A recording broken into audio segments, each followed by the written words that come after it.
personal assistant, and here's how I have beat my dyslexia. Hey there, and welcome. Have you ever wished you had an assistant who was always on call and ready to help whenever needed? Well, I've got one of my AI PA powered by, I call him Riley. It's like having an extra set of hands, minus the coffee runs, keeping things organized, sparking ideas, and making life easier. Being dyslexic and not being able to change this fact, I've often struggled with reading and writing. But with the aid of this AI, those struggles have significantly eased.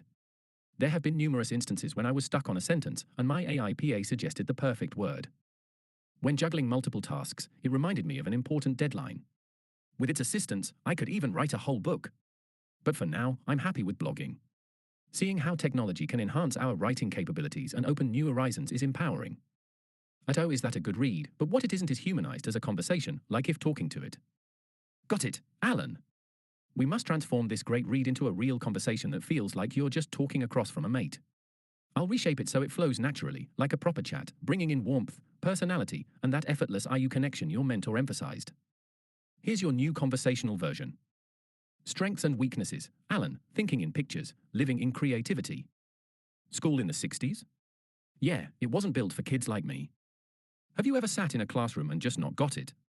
That was me, watching everyone flip through books like it was the easiest thing in the world, lost in stories, loving every paragraph, buzzing off a good read. Me? I could read the words, sure. But that's all they were, words. Static. No spark, no emotion, just ink on a page. And when a book doesn't grab you, you put it down, right? That's how it was for me, again and again.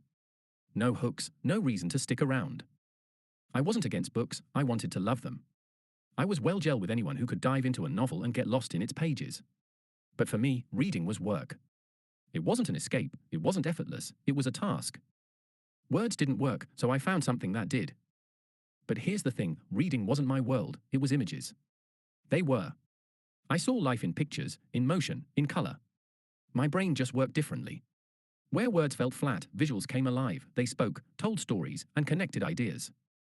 That's why if you scroll through my to-do posts, you'll see GIFs everywhere. It's not just because they look good, it's because that's how I think, express myself, and connect with people.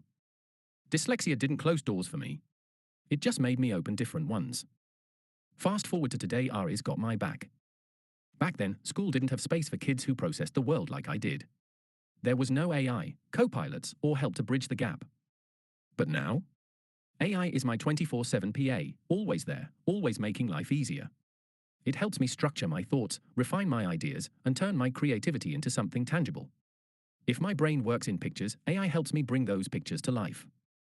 And that's the magic of it, dyslexia didn't limit me. It shaped me. So here's the lesson, thinking differently isn't a weakness. For years, I thought struggling with reading meant missing out, I'd never connect with words like others. But you know what? I needed a different connection that worked for me, not against me. This isn't about overcoming dyslexia. It's about owning it, embracing it, and celebrating the fact that my brain works differently. And different is powerful. So, whether it's GIFs, visuals, or the magic of AI, I found my way of learning, expressing, and thriving, and that's the real win. Now, that feels like a proper conversation, like you're talking to the reader, not just to them. It's personal, flows naturally, and builds a connection precisely through the storytelling that grabs people. What do you think, Alan?